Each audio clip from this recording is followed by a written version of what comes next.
que o tema da Seguridade Social e da Previdência entrou no projeto da Frente Brasil Popular na perspectiva de se construir uma estratégia de desenvolvimento? Porque a Seguridade Social ela é o maior instrumento de proteção social e de distribuição de renda no Brasil. A Seguridade Social ela é integrada pelos setores da saúde, da previdência rural e urbana, o INSS, a assistência social, tem um benefício de prestação continuada, e o seguro-desemprego. A previdência, ela beneficia diretamente cerca de 20 milhões de trabalhadores urbanos, cerca de 10 milhões de trabalhadores rurais. O benefício de prestação continuada, que é um benefício assistencial para as famílias que têm renda per capita inferior a 1/4 do salário mínimo, beneficia outras 5 milhões de pessoas. E o seguro-desemprego, algo em torno de 7 milhões de pessoas por ano. Se a gente somar tudo isso, dá mais ou menos 40 milhões de benefícios. Mais de 80% desses benefícios equivale ao piso do salário mínimo. O IBGE diz que para cada pessoa que recebe o benefício, tem mais 2,5 pessoas que são membros da família. Então, se nós somarmos esses 40 milhões de benefícios diretos, mais os membros da família, nós vamos ter cerca de 120, 130, 140 milhões de benefícios, que direta e indiretamente beneficiam essa massa de população. O que isso tem a ver com o desenvolvimento? Em primeiro lugar, porque uma das formas, o desenvolvimento, o capitalismo, vamos dizer assim, precisa de consumidor. E esse é o maior mecanismo de redistribuição de renda que existe no Brasil. Com essa renda, essa transferência de renda, que, em geral, em torno de pouco mais de um salário mínimo que essas pessoas recebem, elas podem comprar os produtos de primeira necessidade, alimentos, medicamentos, eletrodomésticos. Isso é um dos vetores do crescimento da economia. Por outro lado, a Previdência e a Assistência Social, juntas, elas fazem no Brasil com que 82% das pessoas com mais de 60 anos têm pelo menos a Previdência como fonte de renda. Você hoje em dia não vê velho pedindo esmola na rua. Então é um mecanismo de proteção social extraordinário, que beneficia não apenas os idosos, mas as suas famílias no sentido amplo, seus filhos que estão desempregados, netos que precisam estudar. Hoje, os estudos de IPEA mostram que apenas 7% das pessoas idosas estão abaixo da linha de pobreza. E o próprio IPEA faz estudos que mostram que, se não fosse a Previdência e a Assistência Social, cerca de 80% dos idosos estariam abaixo da linha de pobreza. O avanço da Previdência, especialmente da Previdência Rural, que começou a partir da Constituição de 88, ela interrompeu um processo terrível, que era o êxodo rural. As pessoas saíam da cidade, do campo, porque não tinham renda, para irem para as cidades. E saíam dos centros menos desenvolvidos, especialmente do Nordeste, e vinham para o Sudeste. A partir da Constituição de 88, a partir dos benefícios da Previdência Social e da Assistência Social, o êxodo rural diminuiu barbaramente. E o êxodo do Nordeste para o Sul também diminuíram de forma significativa. A Previdência Rural ela funciona como um coadjuvante da agricultura familiar, porque a agricultura familiar tem um ciclo, e até que esse ciclo não se realize e as famílias consigam vender os seus alimentos, ela precisa de renda, né? E a Previdência Social cumpre esse papel, né? A Previdência e a Assistência Social, elas promovem o desenvolvimento regional, porque há diversos dados que mostram que em mais de 80% dos municípios brasileiros, os recursos que são transferidos para as pessoas, através de benefícios da Previdência e da Assistência Social, são superiores aos benefícios, são superiores aos recursos que são transferidos pelo Fundo de Participação dos municípios, né? Então, preservar a Seguridade Social é um instrumento, é necessário, porque a Seguridade Social é um instrumento fundamental para um projeto de país, um país mais justo, mais igualitário e que caminhe no sentido de avanço do processo civilizatório. Por essa razão, nós incluímos, né, esse tema nesse amplo projeto da Frente Brasil Popular, voltado para se pensar um país mais justo e mais civilizado.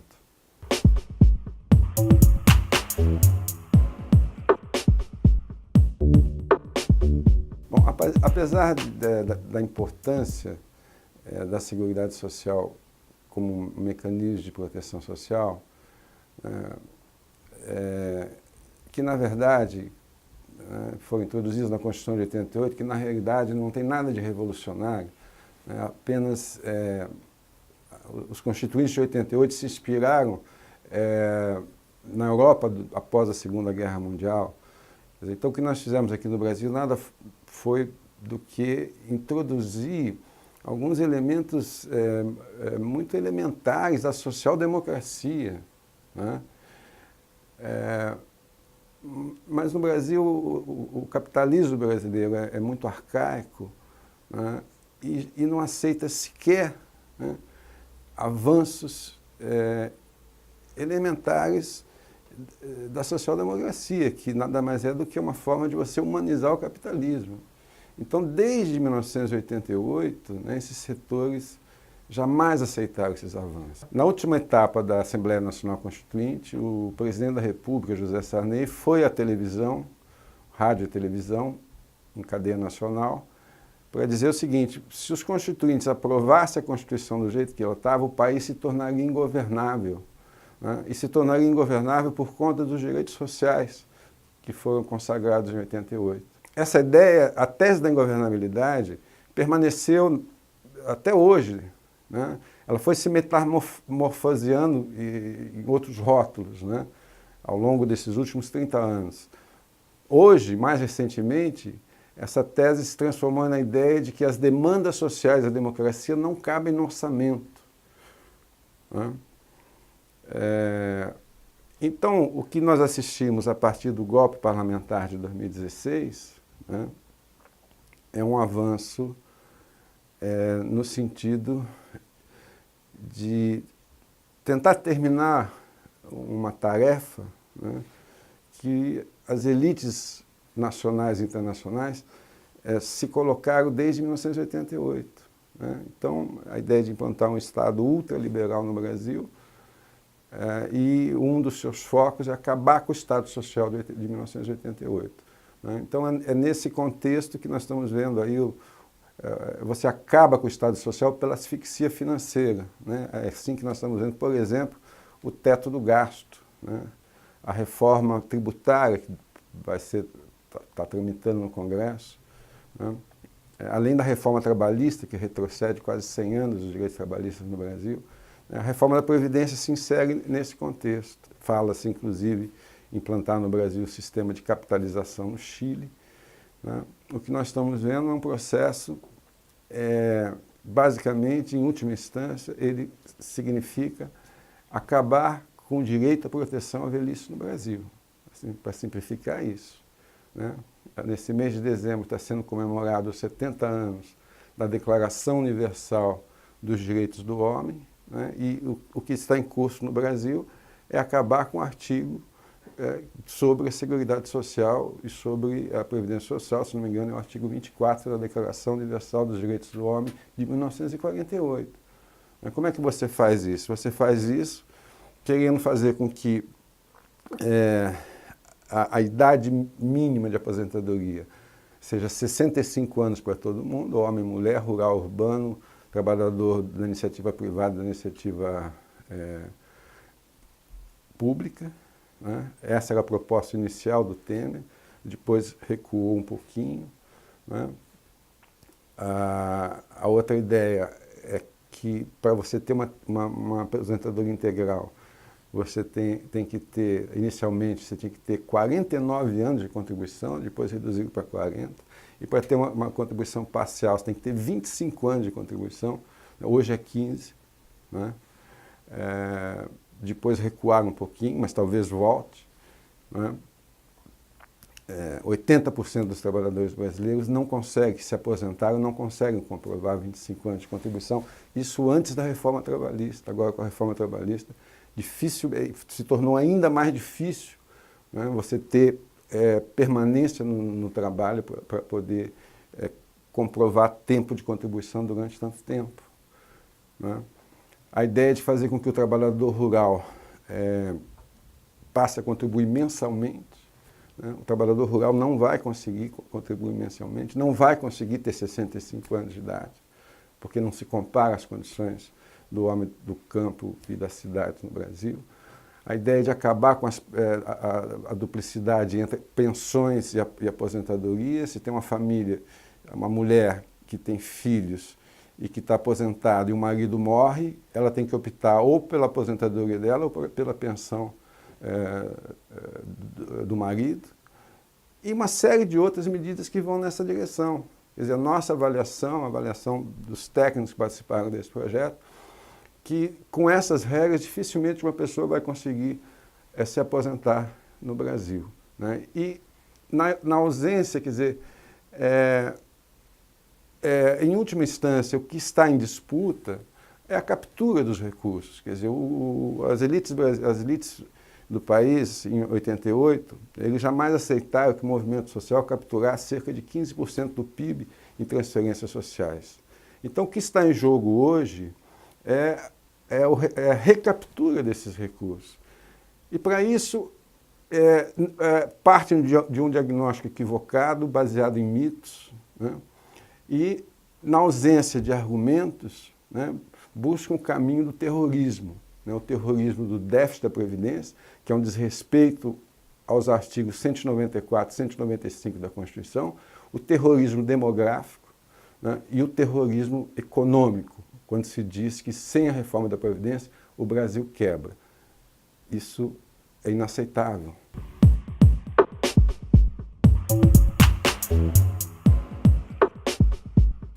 A primeira alternativa passa pelo crescimento da economia.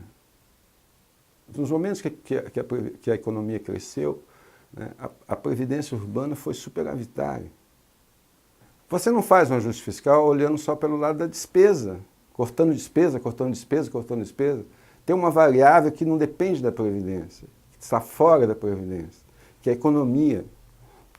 Por quê? Porque as fontes de receita da Previdência são o quê?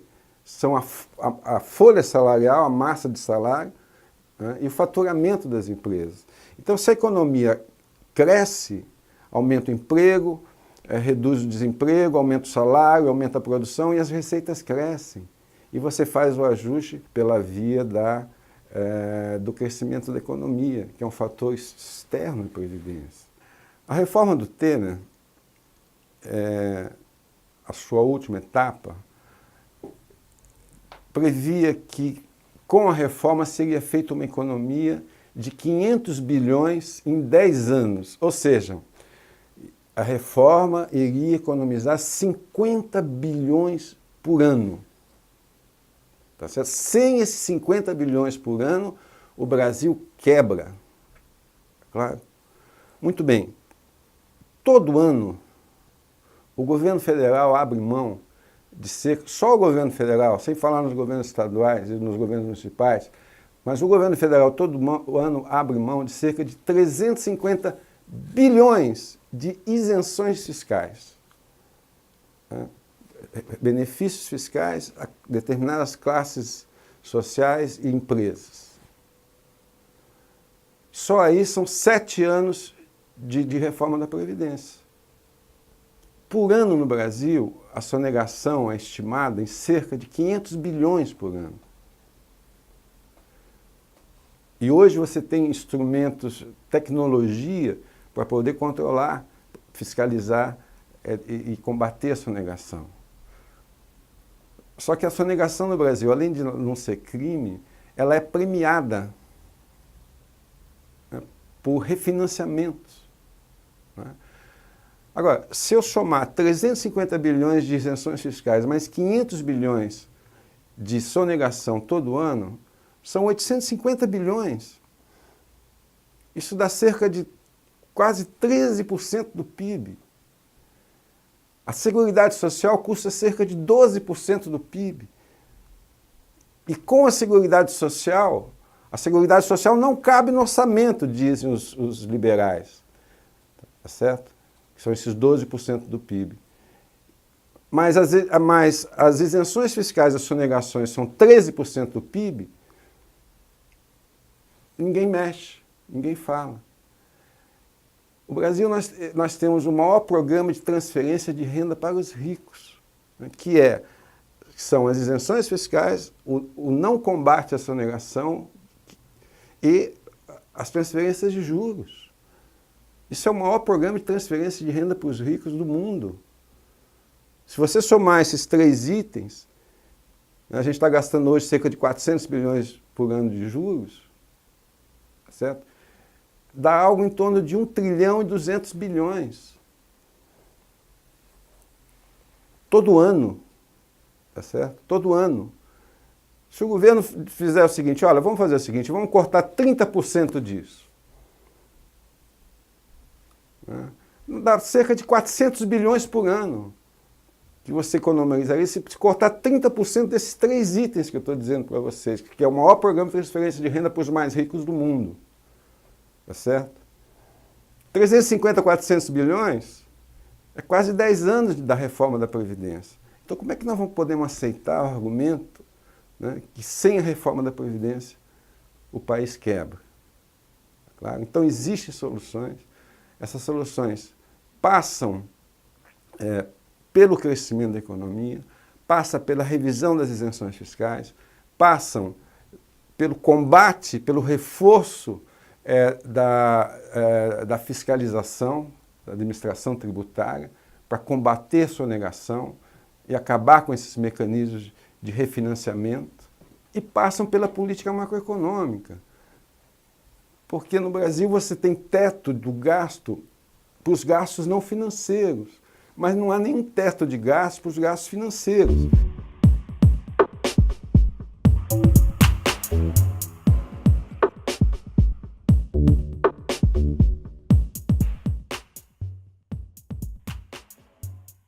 E quando você olha o crescimento do déficit, né, que os economistas chamam de déficit nominal, né, cresce cerca de 10% ao ano, aproximadamente, 90% é gasto financeiro. Tá certo? Então o problema não está na Previdência, o problema está nas inconsistências do nosso modelo macroeconômico. Né? Uma outra alternativa que está ligada com a sonegação. Né? Há 4 anos atrás, os devedores da Previdência, a dívida ativa da Previdência, assim que se chama, era cerca de 200 bilhões. Hoje é cerca de 500 bilhões. As empresas deixam de pagar a Previdência porque elas não são criminalizadas. Tá certo? Então, só a dívida ativa da União é 500 bilhões. 500 bilhões é 10 anos de reforma da Previdência. É outro item que mostra que se você combatesse isso, são 10 anos de reforma de Previdência. Portanto, não é possível aceitar, né, essa ideia de que sem a reforma da Previdência o Brasil quebra. Existem várias alternativas que passam pela política macroeconômica, tanto pelo crescimento como rever, né, essa forma de transferência de renda para os mais ricos através de juros, através de isenções fiscais, através de leniência no combate à sonegação. Né? Existem alternativas, né? E a Previdência ela tem que ser preservada porque, repito, ela é o maior mecanismo de proteção social do Brasil, um dos principais mecanismos de redução da desigualdade da renda. A questão que nós temos que refletir é que país nós queremos para daqui a 30, 40 anos. Um país onde cerca de 80% das pessoas idosas têm proteção na velhice e um país onde nós vamos ter 50%, 60% da população pedindo esmola na rua. Essa é a questão que a gente tem que decidir.